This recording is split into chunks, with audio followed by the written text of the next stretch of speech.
would much rather we didn't think at all, and certainly not about the wise words of the columnist Claire Rayner, who once famously said that the only reason we now have to live under kings and queens and presidents is that in past ages their ancestors were the best thieves. In the Middle Ages, when the king was feeling greedy and wanted to pay for a new mistress or grand new palace, he simply sent out his robber barons to steal half the herd of every local farmer, and if they complained, the robber barons would say the king needed to feed the army, or some similar excuse. That is how it was done then. But today, the ruling class face a different problem. We now live in an industrial age, and as George Orwell explains in his novel 1984, if the machine age was directed solely with the intention of making the common people physically comfortable, in a mega-productive, computer-controlled epoch, we could soon all live like millionaires. But think what this would mean. If we're all millionaires, we all fly first class. So the king and the queen and the president have to wait in a queue with everyone else. And do you honestly believe the Queen of England would wait in a queue behind you? If we're all millionaires, we all play golf. The king and the president can't get on the course. And there's no room on their exclusive beach. Orwell himself would have said the most important single sentence in 1984 was this one: if it once became general, wealth would confer no distinction. Our lords and masters are not going to wait in queues with the rest of us.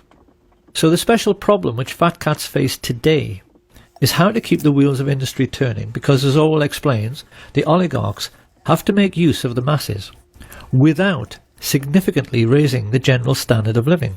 This is a more sophisticated age, so the robber barons need a more sophisticated means of stealing most of the wealth and of keeping most of the common people in poverty. Crazy. What the rich face today is a situation in which the common people spend most of their lives on a 9-to-5 treadmill. They make things in factories, they grow things and harvest them, they teach in the schools, nurse in the hospitals, and as a result of their daily labours, a huge mountain of money is produced. Now the rulers have a problem.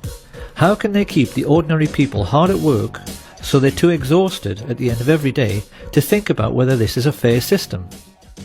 The solution, as Sam Giancana explained, is to invent a foreign enemy, a boogeyman, who wants to conquer the whole world.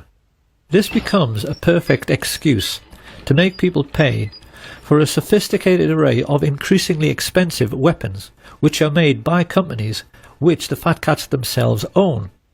And in one neat little scam, the modern robber baron has a means of stealing most of the wealth produced by Western society, while leaving the common people with just enough crumbs to keep them going.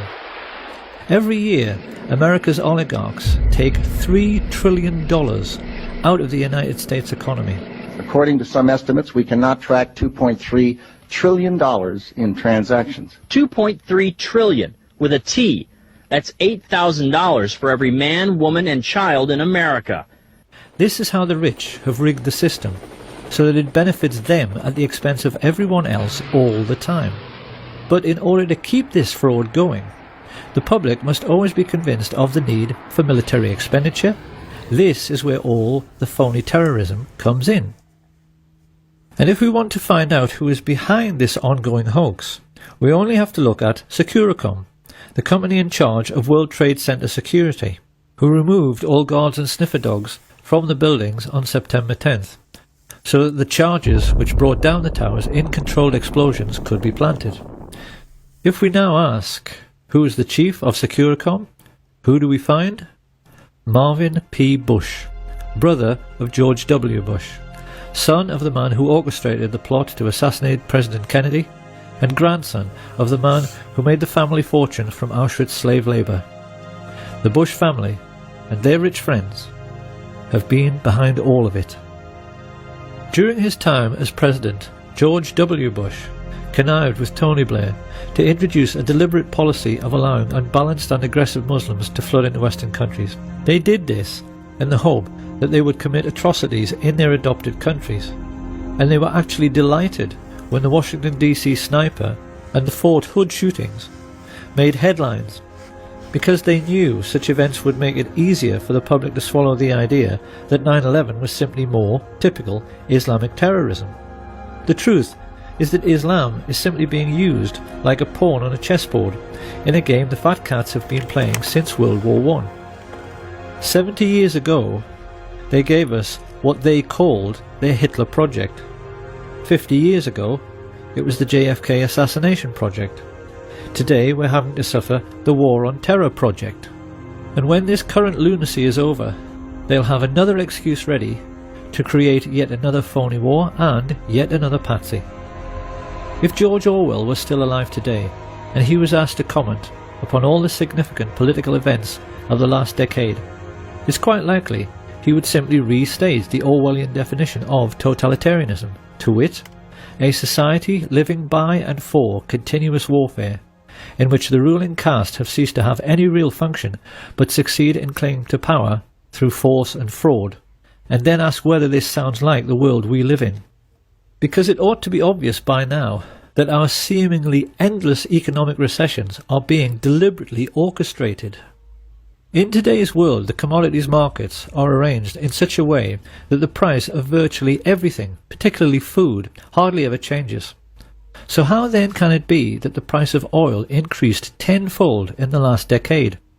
Economists are now tacitly agreeing that this was due to financialization, which is just a fancy way of saying rich creeps like the Bush family and their merchant banking friends used their trillionaire fortunes to rig the market. Why did they do this? Because great entrepreneurs like Stelios, with their budget air travel, had managed to break the cartel of the major airlines. Ordinary working families had begun living a jet-set lifestyle. The ruling elite of the entire world was simply terrified, because a jet-set lifestyle is supposed to be the exclusive preserve of the rich. What would happen to their social status if the whole world were part of the jet-set? So the rich arranged for the credit crunch, and now working families who used to fly 10 times a year can't even afford to use their car.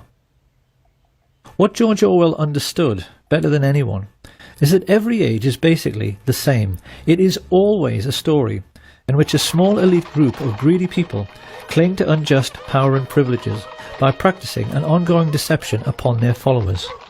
Caesar did it with bread and circuses in the Roman arena. George Bush did it with false flag terrorism on 9/11. British newspapers have told their readers that the Queen of England is only the 10th richest person in the UK with a fortune of £3 billion. But experts who have calculated her real wealth reckon that her ownership of 1/6 of all the land on planet Earth puts her true fortune nearer to 22 trillion. And they also estimate the true wealth of the Queen's merchant bankers, the Rothschilds, the people who started all of this greed by lending money to the Harrimans and the Morgans, to be at least 100 trillion. So finally, we have to ask, what is to be done about all this? For in the case of America, it is obvious that in order to honour the memory of President Kennedy, Americans are now duty-bound to finish his work by finally ending the worldwide tyranny of the CIA. The time has come for ordinary Americans to ask their strong men in uniform just exactly what and who they think they are defending. And they better not take too long about it. Having established Islam in the West in order to provide us with an enemy, the elite have recently started on the second phase of their master plan, which is to wipe out anyone who is sick or disabled. In Britain, this has been manifest in the Atos scandal, which has stopped all welfare payments to people with terminal illnesses and allowed invalids who in some cases have no limbs to starve to death. The extermination of anyone considered feeble-minded or infirm was exactly how the Nazi regime began, and now they've started doing it again. What most amazes me in all of this is the naivety of the good people in the truth movement, who go on and on and on saying they want an independent inquiry. The Bush family and their rich friends are not going to investigate themselves. And there isn't any authority on earth above that of the ruling class, so it's never going to happen. These people have got the police and the judges and the justice system completely under their control. The Queen of England cannot be prosecuted for anything, not even genocide, in a Crown Court, because the Crown Courts are hers. She owns British justice. A lot.